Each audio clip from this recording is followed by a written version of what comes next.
Hey guys, good morning. First of all, I had to come to the car to tell this short story because my daughter, she's in the room and she is right in the corner where I put my ring light, and I don't want to pursue her because she's so comfortable there. And again, if she hears me telling this story now, she might tell me, "Mom, stop, that's enough, stop." And I don't want her to, stop me from telling my story. There's one thing that I've come to realize. When you sincerely come out to tell your own story, you automatically take back your power. You take back that power of gossip, of rumor, and then I believe that when you tell your story with confidence, with sincerity, with courage, it debunks every shame. So there's nothing that they're going to use to hold you down. You know how people be like, yes, I have her stories right on my fingertips and all that stuff. Now, when you come out and tell your own story, it paralyzes your enemies because you have not only taken back your power, you have put them in a place of shame. So this is my story. This is myself telling my story. And I have prayed before I'm coming up now to tell this story, and I've thought about it, and I think it's time I said it. So it's all, most of them are on my podcast, on my YouTube channel, Chronicles of Sugar Rose. So you can go if you feel that you want to know more about me.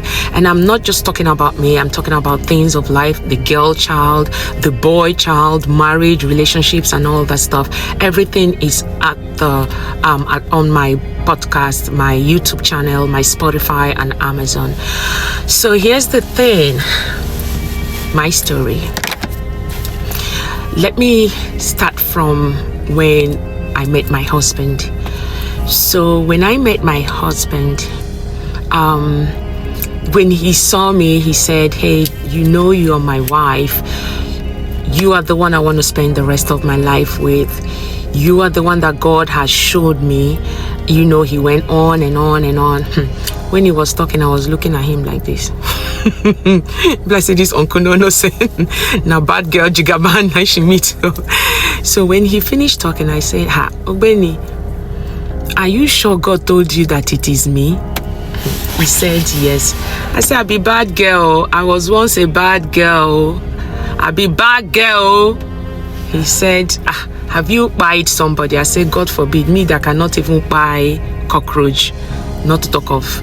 He said, "Of which now he has now seen that me I fear cockroach. I fear cockroach." So he said, "You don't go thief for bank before?" I said, "Me, if I've got to steal in the bank, shebi not be me and you for day here now. For don't day maybe somewhere. For don't buy like 3 buildings for Maldives. They relax myself. They collect nice massage." So we just went on and started, talking. And I told him that, "Listen, I have a past." He said, "Who doesn't have a past?" I said, "My own bad though." He said, "Okay, what is it?" I said, "I have to tell you. Once I finish telling you my story, if you still want to marry me, no wahala." So he said to tell him the story. So I told him my story, how I dated a priest. Yes, how I dated a reverend father. I told him how it cost me a lot of stuff. It cost me my marriage. It cost me, like, I became like an outcast and all that, and how things were not going smoothly for me. I was emotionally down. I was physically down, and it was just a big mess. I even went ahead to tell him how it affected the community and almost shared the community into two. And on top of that, now I told him how I became very popular in my community. So if you don't know Sugar Rose, I don't think you are in the community at all. because everybody who just comes into the community, I am the first topic. And then when I come, they'll be like, okay, that is hard. That she be this, she be this, because of the way people keep looking at me. When I'm walking, they'll be looking at me like this. But by the grace of God, I have passed through the valley of the shadow of all that nonsense, and I fear no evil because God is with me. The reason why I am saying this with my whole chest is that I have begged for forgiveness, and I believe that God has forgiven me because of the things that are going smoothly for me. And you know that God on his own is not for the saints, it's for people like us, broken people like us. And once we come out with all sincerity to say that we have confessed our sins, and like we truly beg for forgiveness for all the nonsense that we have done, God will forgive. And who are you to say otherwise? Shebi, there's a saying, and it's in the Bible, that he who is with clean hands should cast the first stone. Anyways, I'm just going now. See me, preacher. Akbako preacher. Anyways, so here's the thing. When I finished telling my husband how I dated a priest, how there was commotion in the land and all that, he said, oh, you see this priest that you're talking about? Shebi na human being he be before he can become father. When he said that, in my heart, I said, Jesus. And I said, okay, hold on, let me explain more to him. He said, no, I don't want to hear. Shebi, no be man and woman matter. I don't want to, please don't go into details. And he thanked me for coming to tell him that. He said, thank you for telling me. That shows that you are a sincere person. And I love you more. And for that reason, nothing is stopping me from marrying you. I just have to marry you, He said that for me to come out and tell him something like this, that means that I have actually forgiven myself, because some people will keep it in their mouth, in their mind, and keep it there and store it there and go to the grave with it. Me, I don't want to. I also I don't want to. I just want my spirit to be free. I don't want to be walking with my husband and I'll be, my heart will be beaten, or somebody would now come and tell me, if you don't give me this kind of money, I'll tell your husband your story. Let me just say it out there. And I got that respect. Now I have to deviate a little bit. When my ex knew about my situation with the priest, he did not only chastise me, he saw me like an osu, like an outcast. He told everybody in the world, if you tell him how are you, he will tell you my story.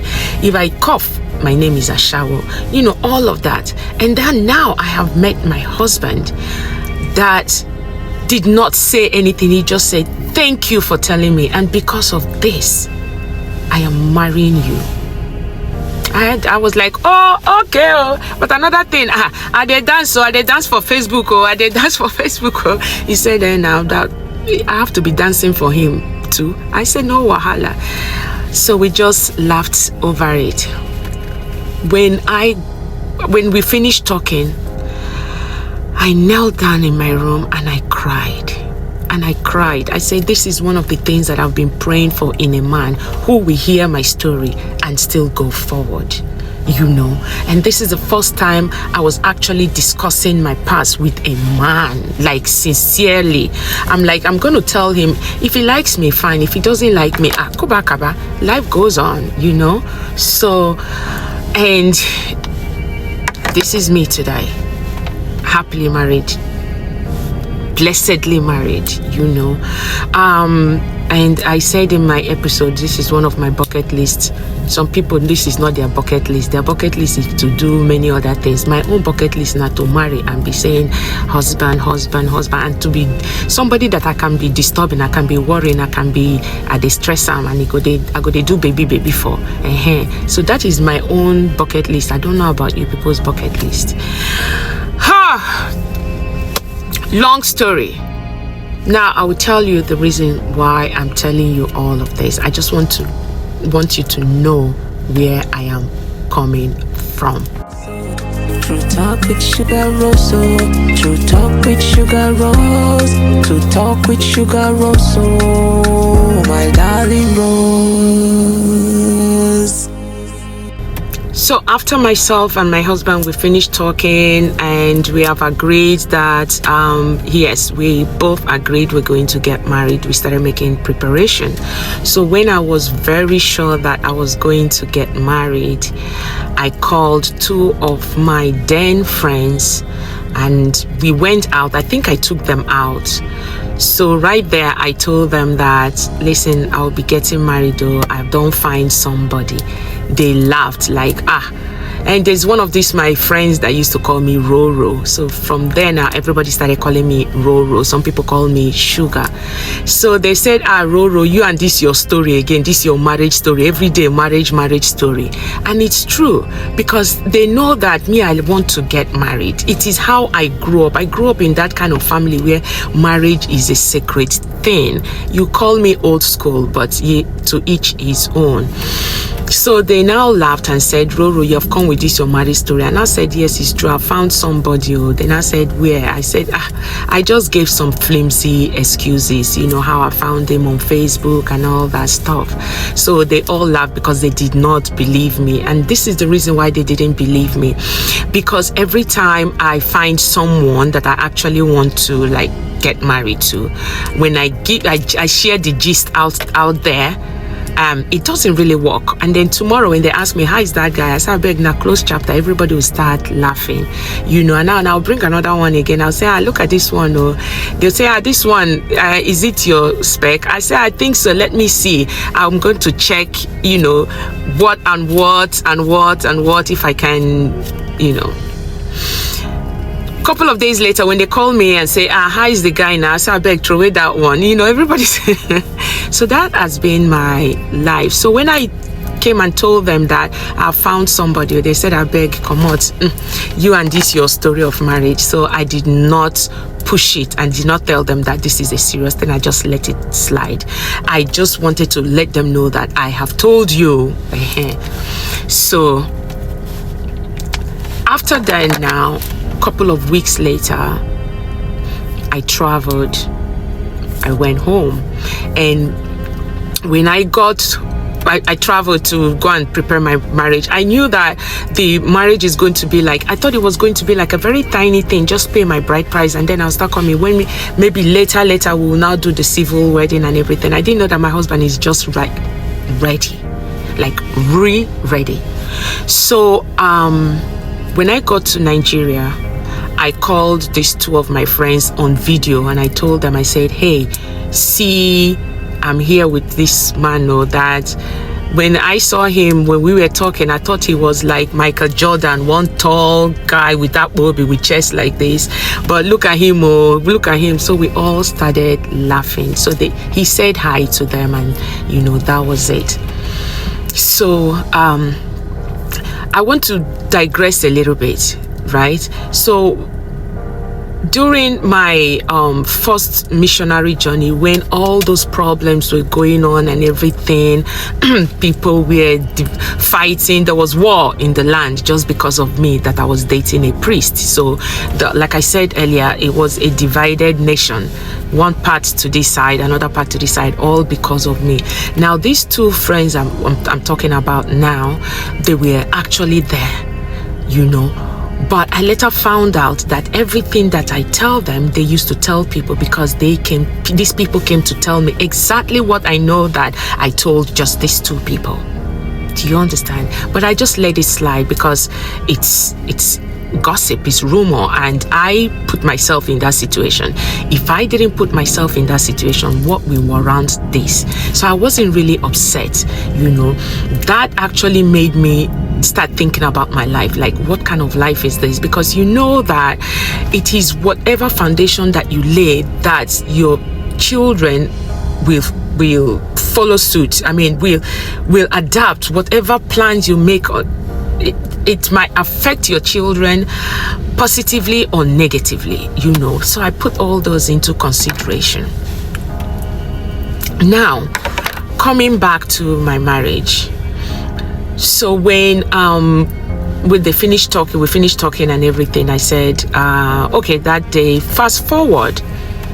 My husband told me that we're going for a birthday party and then I have to go and make my hair. I said, you know me, I like to do all back now. He said, do you have a wig? I said, I have a wig. We brought the wig. The wig was not wigging at all. So my husband said that we should go and revamp the wig. So he drove me to the salon. I revamped the wig. He now said, do you guys do makeup here? They said yes. He said, okay, please, I want you to touch up my wife's face. I said, should be this person's birthday. He said, this is the first time that they are seeing you. I don't want them to see. I want them to at least put a little bit of lipstick on and everything, because me, I'm not much of a makeup person, you know. So I'm not much of a makeup person, but he told them that they should just touch up my face a little bit, not just to put some lipstick and some blush. So they did the makeup now. So me now, when I did that makeup, I was looking different. I'd come take video, they look myself, they enjoy myself. Listen, bottom line, fast forward, little did I know that that day was the day my husband was officially going to propose to me, and he made it big. You know how Anambra men, now if they want to do something, now money they talk, they want to just show off, they want to, you know, yes, this is my person. And I relished it. I delved in it, I swam in it, because this thing never happened to me before. And imagine, in my late 40s, almost 50, I'm getting to experience love for the first time. I mean, even if na yunko. So I was over the moon. I was so excited. And after the proposal and everything, in the morning now, one of his friends that are now my friends now sent me a little clip. So out of excitement, I sent it to our group, because I opened a group for 3 of us only. So that's where we do our small cha-cha. You understand? So I now sent the proposal, the surprise proposal, to that group. They saw it. I was expecting that they were going to repost it, and so excited. It was silent. They said, oh, congratulations. So they didn't say much. Shebi, the group is still there. So, congratulations. Congratulations. I waited the whole of that evening. They didn't like repost it, you know, out of excitement, because they're the ones that, they were the first people I sent it to. They didn't repost it. It was there. So I said, now wow, these people did not repost it. Is it because of the way I should have carried them along, as in, okay, we'll do gele, we'll not do gele? No, this is my second missionary journey. I don't want it big. My husband was like, we're going to get this. I said, I don't want. My husband wanted us to do like a big celebration. I said, no, please, I beg, hide me. The only thing I want you to do, go and pay the full bride price. Because my first missionary journey, I didn't even go to the village. We do them for Lagos. The thing no even get head, no get tail. So I want it to be done from scratch. Please, if you can do all the omenala in my village, that is all I want. The civil wedding, if you want, fine. He said no, he must do it. I said no. So that was how we did it. You know, we did my marriage. I waited and waited and waited. Oh, these people no post my proposal. I said to. I now sent it to another lady that I'm not even 5 and 6 with. The lady saw it and jumped. I said, Jesus, Jesus, Jesus, glory be to God, glory be to God, glory be. She was shouting, glory be to God. The next thing, before I went to the bathroom and came out, it was out there. It was in the group chat. It was everywhere. It was on a story. It was... She posted everywhere. I just opened my group chat. I saw one group that I belong to. Congratulations. Hey, shit, people were yelling and crying and praising God for me. They said, what? My 2 friends did not repost me. And then one of them saw it in the group chat and went to tell the other one, and she started crying. Why was she crying? Was she crying that I got married, or was she crying that she was not the one that posted it? Or I'm still trying to understand the crying that they said she was doing. I don't understand. Oh, my darling Rose.